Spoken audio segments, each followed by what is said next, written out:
ಮಸೀದಿ ಆಗೋ ದೇವಸ್ಥಾನ ಇರೋದು ಚಾರ್ಮಿನಾರ್ಗೆ ಅಟ್ಯಾಚ್ ಆದಂಗೆ, ಅಂದ್ರೆ ಲೈಕ್ ಒಂದೇ ಪಿಲ್ಲರ್ ಅಲ್ಲಿ ಇರೋದು ಸ್ನೇಹಿತರೆ. ನೀವು ನೋಡಿದ್ರಲ್ಲಿ ಸರ್ ವಿಡಿಯೋ ಆಡಿಯೋ ರೆಕಾರ್ಡಿಂಗ್ ಸही करना है। ಹಾಂ ಟೀಕೆ ಭಯ್ಯ. ನೀವೆಲ್ಲ ಹಾಗೆ ಗಮನಿಸಿದ್ರೆ ಅಲ್ಲಿ ನೋಡಿ ಜನಗಳೆಲ್ಲ ನಿಂತ್ಕೊಂಡು ನೋಡ್ತಾ ಇದಾರಲ್ವಾ, ಸೊ ಆ ಪ್ಲೇಸಿಗೆ ನಾನು ಇವಾಗ ಹೋಗ್ತೀನಿ. ಹಾಯ್ ಹಲೋ ನಮಸ್ಕಾರ ಸ್ನೇಹಿತರೆ, ಎಲ್ಲರೂ ಹೇಗಿದ್ದೀರಾ? ನಾನಂತೂ ಅದ್ಭುತವಾಗಿದ್ದೀನಿ, ಅತ್ಯದ್ಭುತವಾಗಿದ್ದೀನಿ. ನನ್ನ ಬ್ಯಾಕ್ ಗ್ರೌಂಡ್ ನೋಡ್ತಾ ಇದ್ರೆ ನಿಮ್ಗೆ ಆಲ್ರೆಡಿ ಗೊತ್ತಾಗಿರುತ್ತೆ ನಾನು ಯಾವುದೋ ಒಂದು ಸ್ಲೀಪರ್ ಬಸ್ಸಲ್ಲಿ ಟ್ರಾವೆಲ್ ಮಾಡ್ತಾ ಇದ್ದೀನಿ, ಎಲ್ಲರೂ ಹೋಗ್ತಾ ಇದ್ದೀನಿ ಅಂತ. ಇಷ್ಟು ದಿನ ನಾನು ವರ್ಕ್ ಫ್ರಮ್ ಹೋಮ್ ಮಾಡ್ತಾ ಇದ್ದೆ. ಇವಾಗ ನನಗೆ 2 months ಆಫೀಸಿಗೆ ಕರೆದಿದ್ದಾರೆ, that is to Telangana, Hyderabad. Journey continue ಮಾಡೋಣ. ಹೈದರಾಬಾದನ್ನ ಇಂಚುನೇ ಎಕ್ಸ್ಪ್ಲೋರ್ ಮಾಡಿ ಇನ್ನೂ ಮುಂದೆ ತಂದಿರ್ತೀನಿ.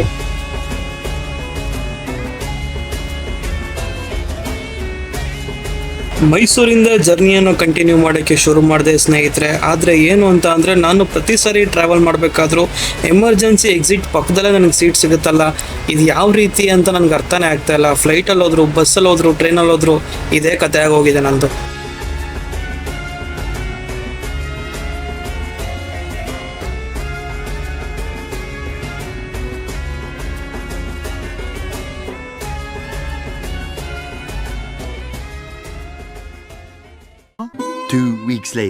ಹಾಯ್ ಹಲೋ ನಮಸ್ಕಾರ ಸ್ನೇಹಿತರೆ, ಎಲ್ಲರೂ ಹೇಗಿದ್ದೀರಾ? ನಾನಂತೂ ಅದ್ಭುತವಾಗಿದ್ದೀನಿ, ಅತ್ಯದ್ಭುತವಾಗಿದ್ದೀನಿ. ಎಲ್ಲರೂ ಗೊತ್ತೇ ನಾನು ಆಲ್ರೆಡಿ ಹೈದರಾಬಾದ್ ಇದ್ದೀನಿ. ಇವತ್ತು ನಾನು ಹೋಗ್ತಿರೋ ಪ್ಲೇಸ್ ಬಂದು ಚಾರ್ಮಿನಾರ್. ಆ್ಯಕ್ಚುಲಿ ಚಾರ್ಮಿನಾರ್ಗೆ ನಾನು ಆಲ್ರೆಡಿ ಹೋಗಿದ್ದೆ, ಆದರೆ ನಾನು ಹೋಗಿದ್ದು ಸಂಜೆ ಹೊತ್ತಾಗಿದ್ದರಿಂದ ನನಗೆ ಚಾರ್ಮಿನಾರ್ ಒಳಗಡೆ ಎಂಟ್ರಿ ಇರಲಿಲ್ಲ. ಈಗ ಮತ್ತೊಮ್ಮೆ ಚಾರ್ಮಿನಾರ್ಗೆ ಬೆಳಿಗ್ಗೆ ಹೊತ್ತು ಹೋಗ್ತಾ ಇದ್ದೀನಿ, ಬಿಕಾಸ್ ನಿಮಗೆ ಚಾರ್ಮಿನಾರ್ ಒಳಗಡೆ ತೋರಿಸೋಣ ಅಂತ ಅಂದ್ಬಿಟ್ಟು ನಿಮಗೋಸ್ಕರ ಹೋಗ್ತಾ ಇದ್ದೀನಿ. ಸೊ ಏನು ಮಾಡ್ಬೇಕು ನಿಮ್ಗೆ ಗೊತ್ತಿದೆ, ಲೈಕ್ ಮಾಡಬೇಕು, ಶೇರ್ ಮಾಡಬೇಕು, ಸಬ್ಸ್ಕ್ರೈಬ್ ಮಾಡಬೇಕು. ಹೊಸದಾಗಿ ನೋಡ್ತಿರೋರು ವಿಡಿಯೋನ ಕೊನೆ ತನಕ ನೋಡಬೇಕು. 1947ರಲ್ಲಿ ಭಾರತಕ್ಕೆ ಸ್ವಾತಂತ್ರ್ಯ ಬಂದರೂ ಕೂಡ ಭಾರತದ ಕೆಲವು ಜಾಗಗಳಲ್ಲಿ ಇನ್ನೂ ರಾಜರ ಆಳ್ವಿಕೆ ನಡೀತಾನೆ ಇತ್ತು. ಅಂಥ ಜಾಗಗಳಲ್ಲಿ ಹೈದರಾಬಾದ್ ಕೂಡ ಒಂದು. ಮೊದಲು ಇದು ಒಂದು ಕಂಪ್ಲೀಟ್ ಸ್ಟೇಟ್ ಆಗಿ ಆಂಧ್ರ ಪ್ರದೇಶ್ ಆಗಿತ್ತು. ಆದರೆ ಈಗ 2 ಭಾಗ ಆಗಿ ತೆಲಂಗಾಣ ಮತ್ತು ಆಂಧ್ರ ಪ್ರದೇಶ ಆಗಿದೆ. ಹಾಗೂ ತೆಲಂಗಾಣದ ಕ್ಯಾಪಿಟಲ್ ಸಿಟಿ ಹೈದರಾಬಾದ್. ಸೊ ಹೈದರಾಬಾದಿನ ಟ್ರಾವೆಲ್ ಸೀರೀಸ್ಗೆ ನಿಮ್ಮೆಲ್ರಿಗೂ ಆದರದ ಸ್ವಾಗತ, ಸುಸ್ವಾಗತ ಸ್ನೇಹಿತರೆ.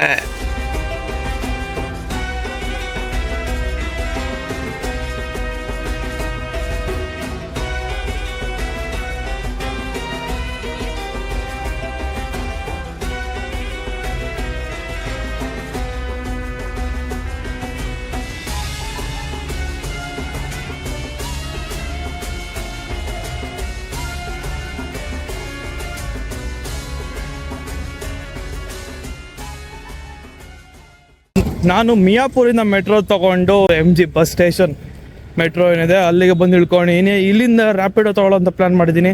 ಲಾಸ್ಟ್ ಟೈಮ್ ಬಂದಾಗ ಶೇರ್ ಆಟೋ ತೊಗೊಂಡಿದ್ದೆ. ಈ ಸತಿ ಏನು ಅವೈಲಬಿಲಿಟಿ ಇದೆ ನೋಡ್ತೀನಿ, ಬಿಕಾಸ್ ಇಲ್ಲಿ ರ್ಯಾಪಿಡೋ ತೊಗೊಳ್ಳೋದು ತುಂಬ rare. So if in case ಸಿಕ್ತು ಅಂತ ಅಂದರೆ ಒಳ್ಳೆಯದು, ಇಲ್ಲ ಅಂತ ಅಂದರೆ ಏನು ಮಾಡಬೇಕು ಅಂತ ನಾವು ನಿಮ್ಗೆ ಮುಂದೆ ಹೇಳ್ತೀನಿ.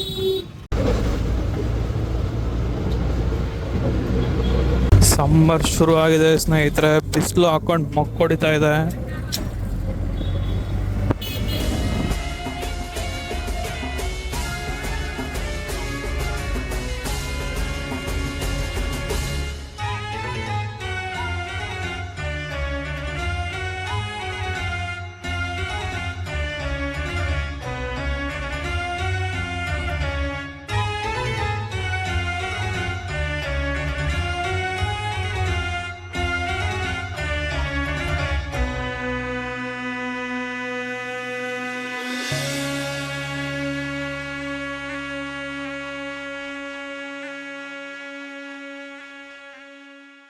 ಸೊ ಸ್ನೇಹಿತರೆ, ಚಾರ್ಮಿನಾರ್ಗೆ ನಾನು 2ನೇ ಸತಿ ಬರ್ತಿರೋದು. ನಿಮಗೆ ಇದೇ ಫಸ್ಟ್ ತೋರಿಸ್ತಿರೋದು. ನಾನು ನೈಟ್ ವಿಷನ್ ನಾನು ನಿಮಗೆ ನೆಕ್ಸ್ಟ್ ವಿಡಿಯೋದಲ್ಲಿ ತೋರಿಸ್ತೀನಿ, ಅಂದರೆ ಇದೇ ವ್ಲಾಗಲ್ಲಿ ಕಂಟಿನ್ಯೂ ಆಗುತ್ತೆ ನೋಡಿ.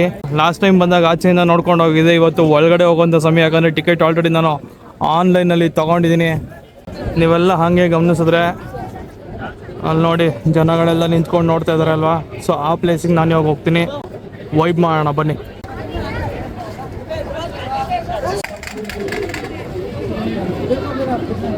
ಸೊ ಬನ್ನಿ ಹೋಗೋಣ. ಒಳಗಡೆ ಎಂಟ್ರಿ ಆಗಿದೆ ಸ್ನೇಹಿತರೆ. ಸೊ ನೋಡಿ ಇಲ್ಲಿಂದ ಯಾವ ರೀತಿ ಕಾಣುತ್ತೆ ಅಂತ.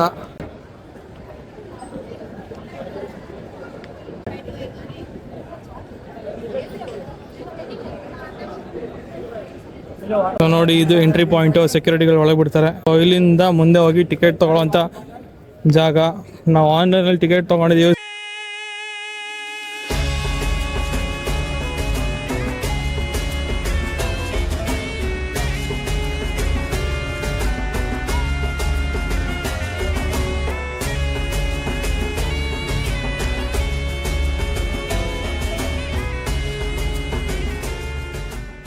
स्कैनिंग आदमेले स्नेहितरे ಹಿಂಗೆ ಒಳಗೆ ಬರ್ತೀವಿ. सर वीडियो ऑडियो रिकॉर्डिंग सही करना है. हाँ ठीक है भैया. बोल दे नॉर्मल. हाँ ओके. वीडियो रिकॉर्ड कर.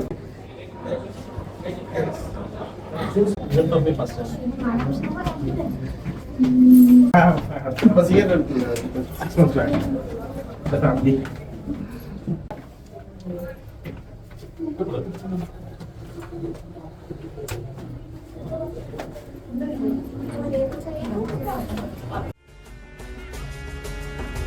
ಆ್ಯಂಡ್ ನಾನು ಲಾಸ್ಟ್ ಟೈಮ್ ಚಾರ್ಮಿನಾರ್ಗೆ ವಿಸಿಟ್ ಮಾಡಿದಾಗ ಒಳಗಡೆ ಯಾಕೆ ಹೋಗ್ಲಿಕ್ಕೆ ಆಗಲಿಲ್ಲ ಅಂತ ಅಂದರೆ, ಚಾರ್ಮಿನಾರಿನ ಒಳಗಡೆ ಹೋಗಲಿಕ್ಕೆ ನಮಗೆ ಅಲವ್ ಇರುವಂಥ ಟೈಮಿಂಗ್ಸ್ ಬಂದು ಬೆಳಗ್ಗೆ 9:30 ಸಂಜೆ 5:30ವರೆಗೂ ಸ್ನೇಹಿತರೆ. ನಾನು ಲಾಸ್ಟ್ ಟೈಮ್ ಸಂಜೆ 5:30 ಮೇಲೆ ಬಂದಿದ್ದರಿಂದ ನನಗೆ ಒಳಗಡೆ ಅಲವ್ ಮಾಡಲಿಲ್ಲ. ಆ್ಯಂಡ್ ಇನ್ನೊಂದೇನು ಅಂತಂದರೆ, ನಿಮಗೆ ಇಲ್ಲಿ ಟಿಕೆಟ್ ಬಂದು ಭಾಳ ರೀಸನಬಲ್ ಆಗಿದೆ.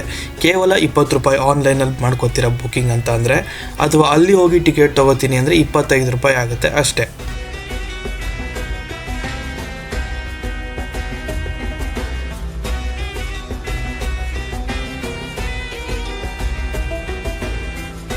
ಇನ್ನು ಚಾರ್ಮಿನಾರ್ನ ಇತಿಹಾಸಕ್ಕೆ ಬರೋದಾದರೆ, ಚಾರ್ಮಿನಾರ್ ಅಂತ ಅಂದರೆ 4 ಕಂಬಗಳು ಅಂತ ಅರ್ಥ. ಇದನ್ನು ಕುತುಬ್ ಶಾಹಿ ವಂಶಸ್ಥರಾದಂತಹ 5ನೇ ರಾಜನಾಗಿದ್ದಂತಹ ಮೊಹಮ್ಮದ್ ಕುಲಿ ಕುತುಬ್ ಶಾ ಅವರು 1591ರಲ್ಲಿ ಇದನ್ನು ಕಟ್ಟಿಸ್ತಾರೆ. ಅಂದರೆ 1589ರಲ್ಲಿ ಇದನ್ನು ಶುರು ಮಾಡೋದಾಗುತ್ತೆ. 2 ವರ್ಷದಲ್ಲಿ ಇದನ್ನು ಮುಗಿಸಲಾಗುತ್ತೆ ಕೂಡ. ಅದು ಸಹ ತಮ್ಮ ಕ್ಯಾಪಿಟಲ್ ಆದಂಥ ಗೋಲ್ಕೊಂಡವನ್ನು ಇವರು ಹೈದರಾಬಾದ್ಗೆ ಶಿಫ್ಟ್ ಮಾಡಿದಾಗ ಈ ಒಂದು ಚಾರ್ಮಿನಾರ್ನ ಕಟ್ಟಿಸ್ತಾರೆ. ಅದರಲ್ಲೂ ಸಹ ಪ್ಲೇಗ್ ರೋಗ ನಿರ್ಮೂಲನೆ ಆದಂತಹ ನೆನಪಿಗಾಗಿ ಈ ಒಂದು ಚಾರ್ಮಿನಾರ್ನ ಕಟ್ಟಲಾಗಿದೆ ಅಂತ ಇತಿಹಾಸ ಹೇಳುತ್ತೆ. ನೋಡಿದ್ರಲ್ಲ ಸ್ನೇಹಿತರೆ, ಇದು ನಮ್ಮ ಚಾರ್ಮಿನಾರಿನ ಒಳಗಡೆ ಲುಕ್. ಇದು ನೀವು ಗಮನಿಸಿದ್ರೆ ಸ್ನೇಹಿತರೆ, ಇಲ್ಲಿ ನಿಮಗೆ ಒಂದು ಮಸೀದಿ ಕಾಣ್ತಿರ್ಬೋದು. ಅದ್ರ ಪಕ್ಕದಲ್ಲಿ ಹಿಂಗೆ ಕ್ಯಾಮ್ರಾನ ಪ್ಯಾನ್ ಮಾಡಿದ್ರೆ ಇಲ್ಲೊಂದು ಭಾಗ್ಯಲಕ್ಷ್ಮಿ ಟೆಂಪಲ್.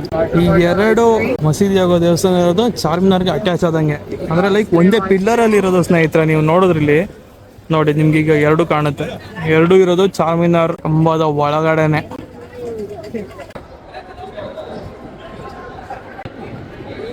ಚಾರ್ಮಿನಾರ್ನಲ್ಲಿ ಮಾಸ್ಕ್ ಪಕ್ಕದಲ್ಲೇ ದೇವಸ್ಥಾನ ಇರುವಂಥದ್ದು ಇಲ್ಲಿಯ ಇನ್ನೊಂದು ವಿಶೇಷತೆ ಅಂತ ಹೇಳಿದ್ರೆ ತಪ್ಪಾಗೋದಿಲ್ಲ. ಆ್ಯಂಡ್ ಇಲ್ಲಿ ಲೊಕೇಟ್ ಆಗಿರುವಂಥ ಟೆಂಪಲ್ ಯಾವುದು ಅಂತ ಅಂದರೆ ಭಾಗ್ಯಲಕ್ಷ್ಮಿ ಟೆಂಪಲ್. ಬನ್ನಿ ಅಲ್ಲಿಗೆ ಹೋಗಿ ಆಶೀರ್ವಾದ ಪಡ್ಕೊಳ್ಳೋಣ.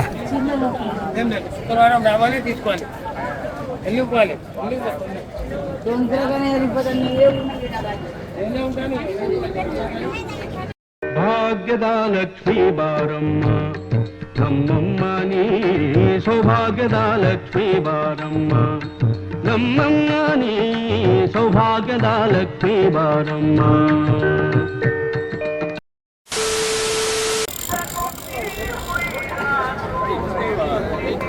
ಚಾರ್ಮಿನಾರ್ನ ಒಳಗಡೆಲ್ಲ ಹೋಗಿ ಸುತ್ತಾಡ್ಕೊಂಡು ವ್ಲಾಗ್ ಮುಗಿಸ್ಕೊಂಡು ನಾನು ಅಲ್ಲಿಯ ಲೋಕಲೈಟ್ ಒಬ್ಬರಿಗೆ ಇಲ್ಲಿ ಹತ್ರದಲ್ಲಿ ಎಲ್ಲಿ ಒಳ್ಳೆ ಬಿರಿಯಾನಿ ಸಿಗುತ್ತೆ ಅಂತ ಕೇಳಿದಾಗ ಅವರು ನನಗೆ ತೋರಿಸಿದ್ದು ಶಾದಾಬ್ ಹೋಟೆಲ್. ಇಲ್ಲಿಗೆ ಹೋಗಿ ಬಿರಿಯಾನಿ ಟ್ರೈ ಮಾಡಿ ಸಖತ್ತಾಗಿರುತ್ತೆ ಅಂತ. ಅದೇ ರೀತಿ ನಾನು ಇಲ್ಲಿ ಬಂದು ಬಿರಿಯಾನಿನ ಟ್ರೈ ಮಾಡ್ತಾ ಗೆಳೆಯರೆ.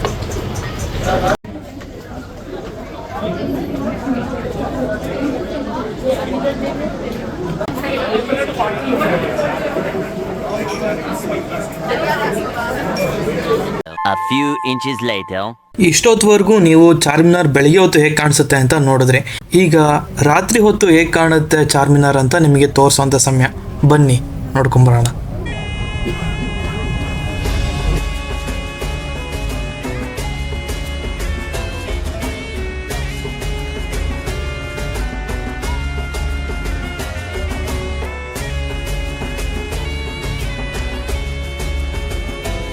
ಚಾರ್ಮಿನಾರನ್ನು ಬೆಳಿಗ್ಗೆ ಹೊತ್ತು ವಿಸಿಟ್ ಮಾಡಿದ್ರೆ ಒಳ್ಳೇದಾ ಅಥವಾ ರಾತ್ರಿ ಹೊತ್ತು ವಿಸಿಟ್ ಮಾಡಿದ್ರೆ ಒಳ್ಳೇದಾ ಅಂತ ನೀವು ನಮಗೆ ಕೇಳಿದ್ರೆ ನಾನು ನಿಮಗೆ ಸಜೆಸ್ಟ್ ಮಾಡೋದೇನು ಅಂತ ಅಂದರೆ ನೀವು ಒಳಗಡೆ ಸುತ್ತಾಡೋದಿದ್ರೆ ಮಾತ್ರ ಬೆಳಿಗ್ಗೆ ಹೊತ್ತು ಹೋಗಿ, ಇಲ್ಲ ಅಂತ ಅಂದರೆ ರಾತ್ರಿ ಹೊತ್ತು ಚಾರ್ಮಿನಾರ್ನ ವಿಸಿಟ್ ಮಾಡೋ ಮಜಾನೇ ಬೇರೆ. ಯಾಕಂತ ಅಂದರೆ ಅಲ್ಲಿಯ ನೈಟ್ ಲೈಫ್ ತುಂಬ ಅದ್ಭುತವಾಗಿರುತ್ತೆ. ಅಲ್ಲಿಯ ಚಾಟ್ಸ್, ಅಲ್ಲಿಯ ಶಾಪಿಂಗ್ಸ್, ಅಲ್ಲಿಯ ವೈಬೇ ಬೇರೆ ಸ್ನೇಹಿತರೆ. ನಾನು ಇಲ್ಲಿ ಯಾವುದೇ ರೀತಿಯಾದಂಥ ಚಾಟ್ಸ್ಗಳನ್ನ ತಿಂದು ಟ್ರೈ ಮಾಡಲಿಲ್ಲ. ಬಹುಶಃ ಮತ್ತೆ ಮುಂದಿನ ಸರಿ ನಾನು ಚಾರ್ಮಿನಾರ್ ಕಡೆ ವಿಸಿಟ್ ಮಾಡಿದ್ರೆ ಖಂಡಿತವಾಗ್ಲೂ ಅಲ್ಲಿಯ ಫೇಮಸ್ ಚಾಟ್ಸ್ ಯಾವ್ದ್ಯಾವುದು, ಎಲ್ಲಿ ತಿನ್ನಬೇಕು ಅನ್ನೋ ಕಂಪ್ಲೀಟ್ ಇನ್ಫಾರ್ಮೇಷನ್ನ ನಿಮಗೆ ಕೊಡ್ತೀನಿ. ಈಗ ಈ ಒಂದು ವ್ಲಾಗ್ನ ಮುಗಿಸುವಂಥ ಸಮಯ. ನಮಸ್ಕಾರ.